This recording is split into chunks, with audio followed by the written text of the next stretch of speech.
Did you know you can merge PDF files using ChatGPT an easy way? In this video, I will show you exactly how I combine PDF files into one. Using nothing but ChatGPT, let's get started. First, open ChatGPT on your browser and then click on the plus icon and upload your files.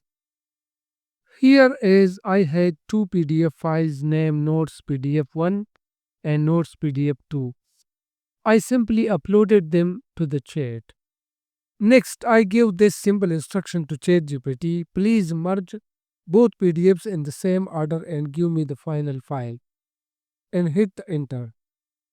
Within seconds, ChatGPT processed both PDF files and merged them without affecting formatting or ordering. It gave me a download link for the merged PDF. I clicked on it. The two PDFs were now one clean file.